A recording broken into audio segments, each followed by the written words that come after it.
Kamusta na kayo, mountain movers? God is good all the time. And all the time, God is good. Ang Diyos ay mabuti, matapat, nagpapala, nag-iingat, pumapatnubay, gumagabay, at tumutulong sa bawat isa sa atin sa bawat araw ng ating buhay. Kasama natin siya. Siya na Diyos na may-ari ng langit at lupa. Siya na Diyos na may bigay ng ating buhay sa pamamagitan ng ating Panginoong Heso Kristo. Kaya siya ay ating paglingkuran at pasalamatan sa lahat ng ating gawa, sa lahat ng ating sinasabi, sa lahat ng ating iniisip, kinikilos, lahat sa ating buhay ay makapagbigay ng karangalan sa kanyang dakila at makapangyarihang pangalan. Ang pagpapala ng Diyos ay hindi lamang sa kalusugan ng ating mga katawan araw-araw, hindi lamang hangin na ating nilalanghap o hinihinga, hindi lamang ang kanyang pag-iingat, hindi lamang ang pananalapi, hindi lamang ang katalinuhan na kanyang ipinagkakaloob sa atin upang tayo ay makapagdesisyon ng tama. Ang higit na pagpapala ng Diyos sa ating buhay ay ang kanyang buhay na mismong ibinigay niya sa krus ng Kalbaryo upang ang bawat isa sa atin ay magkaroon ng tunay na kaligtasan. Sapagkat ang tao ay may kamatayan, ang kamatayan bilang bunga ng kasalanan, at matapos na siya ay mamatay, ay merong paghuhukom na magaganap na siya ay pupunta sa buhay na walang hanggan doon sa walang hanggang kaparusahan. Sapagkat siya ay kinondem na, sapagkat siya ay hinusgahan na dahil sa kanyang kasalanan. At walang taong hindi makasalanan sapagkat ang lahat ay nagkasala at hindi umabot sa kaluwalhatian ng Diyos. Walang tao na pwedeng magbayad ng kanyang buhay upang matamo niya ang kaligtasan sa buhay na walang hanggan sa piling ng Diyos. Ang Diyos na manlilikha, walang ibang kung hindi ang ating Panginoong Hesukristo ay nagkatawang tao upang sa kanyang pagiging tao ay maialay niya ang kanyang buhay kabayaran sa lahat ng ating mga kasalanan. Bagamat Diyos nandun na sa simula, nilalang ang langit at lupa, ang lahat ng mga bituin na hindi kayang bilangin, ang araw, ang buwan, ang mga planeta na nakalutang lamang sa alapaap. Siya ang may lalang nito. Pero nung tayo ay binigyan niya ng buhay at hindi nakasunod sa kanyang alituntunin, bagkos ay nahulog sa kasalanan at ang kabayaran ng kasalanan ay kamatayan, siya na Diyos ay nagkatawang tao at namatay sa krus para sa ating lahat. Upang sa kanyang kamatayan at muling pagkabuhay ay madaig niya ang kamatayan na patungo sa walang hanggang kaparusahan. So ang kasalanan ay dinil ng ating Panginoong Hesukristo. Sapagkat ang sabi doon sa 2 Corinthians chapter 5 verse 21, siya, si Jesus na walang kasalanan ay naging kasalanan upang tayo na mga makasalanan ay maging katuwiran ng Diyos. Inako niya ang lahat ng ating kasalanan at imbis na tayo ang mamatay sa kasalanan nating ito dahil sa walang hanggang kaparusahan, na patungo sa apoy ng impyerno sa buhay na walang hanggan, siya mismo ang nagdusa at namatay para sa ating lahat. Upang tayo na nagtitiwala, nanampalataya, naglagak ng buhay sa Kanya, ay maging katuwiran ng Diyos at mapatawad sa lahat ng uri ng kasalanan at magkaroon ng kalayaan. Kalayaang malayo sa kasalanan. Kalayaang wala na sa ilalim ng kapangyarihan ng kasalanan. Kung kaya ang Panginoong Yesus ay muling nabuhay upang pagtagumpayan niyang lubos ang kamatayan. Number one, Jesus, through His crucifixion, He dealt sin. And then He's resurrected after death or after 3 days. Nabuhay siyang muli upang pagtagumpayin niya ang bawat isa sa atin sa anumang kamatayan. At wala ng kondemnasyon, wala ng paghuhukom, at wala ng sumpa dahil sa kasalanan, sumpa ng karamdaman, sumpa ng kahirapan, sumpa ng sakit. Wala na. At nabago ang ating destination. Instead na ang ating buhay matapos na mamatay ay patungo ng impyerno, ay may buhay ng walang hanggan sa piling ng Diyos Amang sumasalangit sa Kanyang kaharian. He eradicate sin, He eradicate death, condemnation, He eradicate curse, and then hell.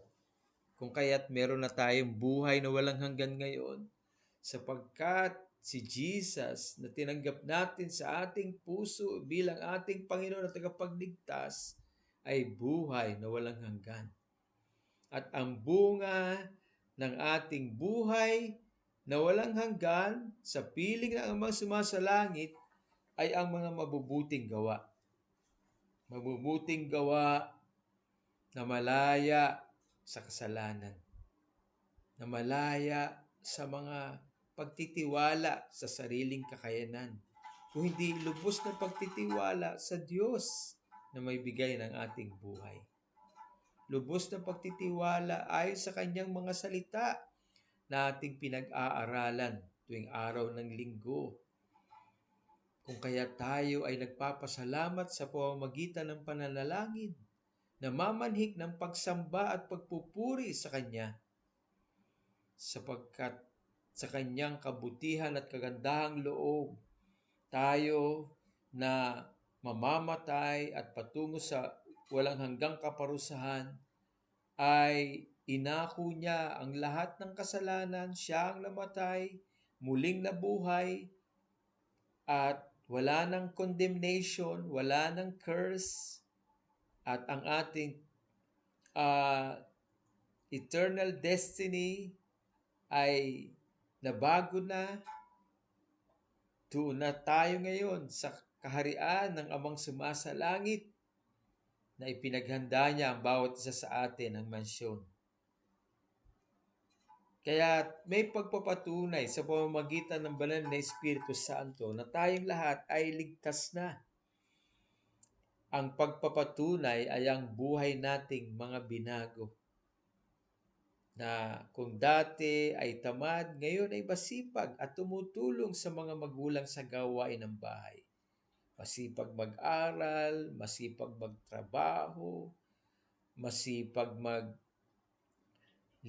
ng bahay, tumutulong sa gawaing bahay sa mga magulang, mabait, mapagkakatiwalaan, matapat, naglilingkod sa Diyos,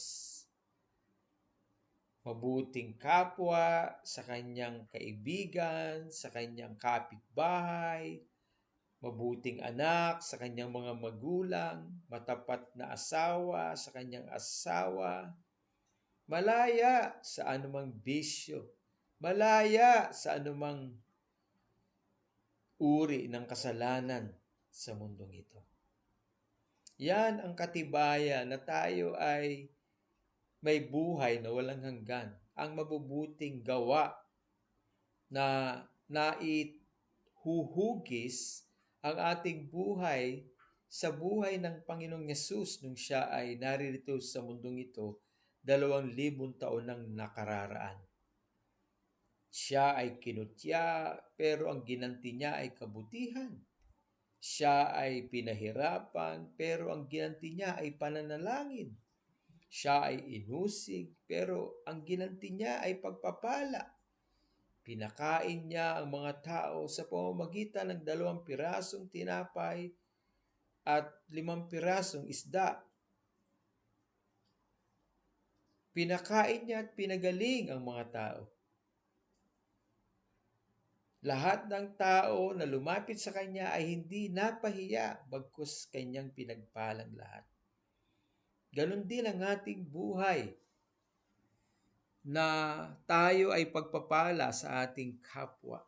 Pagpapala kung tayo man ay nasa trabaho, pagpapala kung tayo man ay nasa ating pamilya, pagpapala kung tayo man ay kasama ng ating mga kaibigan, mabait, maaasahan, matapat, hindi sinungaling, hindi palautang, hindi lasinggero, hindi magnanakaw, hindi mainggitin, hindi tamad. Lahat ng iyon ay gawa ng ating lumang pagkatao. Pero dahil ngayon tayo ay may pananampalataya kay Jesus, nag-aaral tayo ng kanyang salita, pinalaya na tayo sa kasalanan, kung kaya't nabubuhay tayo ngayon sa kabutihan ng Diyos, sa kanyang habag, sa kanyang grasya. And we are still on process, kung kaya't along the way, may mga pagkakamali pa rin nagagawa, pero we easily repent and continuously doing what is right. Hindi katulad dati na talagang hindi natin kaya na makahulagpos sa kasalanan. Hindi natin alam kung paano tayo makakalaya sa kasalanan. Pero sa kasalukuyan, magkamali man tayo, naitatama na ng Diyos sa buhay natin at naitatama na nating lumakad sa katotohanan at kabutihan na ang naluluwalhati ay ang Diyos sa ating iniisip, sa ating sinasabi, sa ating ginagawa. Ito ang bunga ng ating buhay na walang hanggan. Ang mga mabubuting gawa, ang mga mabubuting sinasabi, ang mga mabubuting iniisip sa kapwa, at wala nang sa pagkakaalipin ng kasalanan. We are work in progress, and we are heading to become like Jesus in maturity. Kaya yung mga kabataan ay madaling utusan ng mga magulang. O kahit na hindi na utusan, madaling sumunod. Alam na nila ang gagawin nila.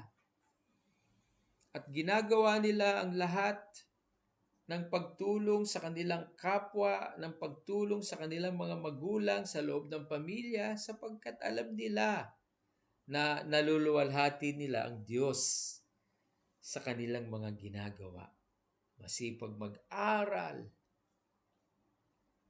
masipag sa gawaing bahay, kahit hindi utusan, masipag manalangin, magbasa, naglilingkod sa Diyos, at nagbibigay ng karangalan sa kanyang mga magulang. Kaya natutuwa ang Diyos. At kapag natuwa ang Diyos, higit pang pagpapala ang matatamo natin mula sa Kanya. Kaya magpatuloy tayo na nagtitiwala sa Diyos, nagmamahalan, nagtutulungan, naglilingkod sa Diyos kapag gawain na, mabilis pa sa 4:00 para mapakinggan ang salita ng Diyos, manalangin, sumamba, at maging pagpapala. Una sa pamilya, pangalawa sa mga mahal sa buhay. Of course, number 1 ang Diyos na makapagbigay tayo ng karangalan sa Kanya sa lahat ng ating ginagawa. Kaya mountain movers, keep on believing God, keep on trusting Him, and serve Him wherever you are, especially when you are in your family. Serve God and give Him glory. Mahalin nyo ang inyong mga magulang, sundin nyo sila, mahalin nyo ang inyong mga kaibigan, kapatid, maging patotoo tayo sa kanila na tayo ay mga tunay na Kristiyanong may takot sa Diyos at nagtitiwala sa Kanya ng lubos-lubusan. Amen? Praise God, mountain movers! Keep on glorifying God, keep on serving Him, keep on trusting Jesus, keep on reading His Word, keep on working as a blessing to other people, especially to your parents, to your siblings, and to one another. Amen. And of course, nandyan ang pagsama ng Diyos, nandyan ang kanyang pagtulong, nandyan ang kanyang biyaya, nandyan ang kanyang grasya, nandyan ang kanyang pagkilos. Amen? Na tayo manalangin, amang Diyos na makapangyarihan sa lahat, salamat po sa ginagawa niyo po sa amin araw-araw. Salamat sa kalusugan ng pangangatawan na malayo sa anumang sakit at karamdaman. Salamat sa iyong pag-iingat at patnubay sa amin araw-araw. Salamat po, Diyos, sapagkat sa tuwing kami ay tumatawag sa inyo at nananalangin, kami po ay binibigyan ninyo ng kasagutan, ng kalakasan, ng katagumpayan, ng pag-iingat, ng patnubay. At higit sa lahat, ang iyong presensya na aming taglay sa aming buhay, araw-araw.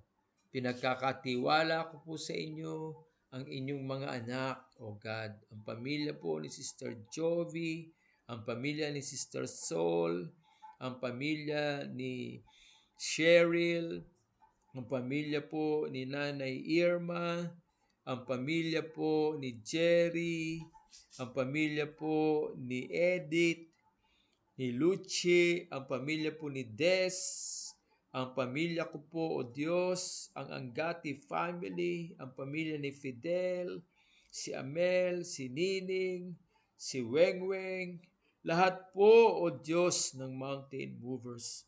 Patuloy niyo po silang yakapin ng inyong pagmamahal, yakapin ng inyong kapangyarihan, yakapin ng inyong grasya, ng inyong habag, ng inyong awa. Maranasan po nila ang inyong pag-ibig. Maranasan po nila ang iyong kapangyarihan. Maging si Jaja po, O Diyos, ang mga estudyante po ninyo, si JV, si Jasper, si Janela, si Lady Arma, si Dayan, si Dave, si Francis, si Sia, O God. Patuloy niyo po silang bigyan ng katalinuhan sa kanilang pag-aaral. Si Judel, si Jeric, si Jomark, O God. Hallelujah, hallelujah, hallelujah. Si Edsel, si Edward, si Jesse. Oh, Rabashi Karabarashanda Rabarahay. Tulungan niyo po sila, O Diyos, maging ang mga nanay, ang mga tatay, O God, pagpalain niyo po sila financially at patnubayan niyo po sila araw-araw Salamat po, Diyos. Purihin ka sa aming mga buhay ngayon at magpakailanman. Ito po ang aming dalangin na may katagumpayan sa pangalan ng aming Panginoong Yesus at sa kapangyarihan ng iyong banal na Espiritu Santo.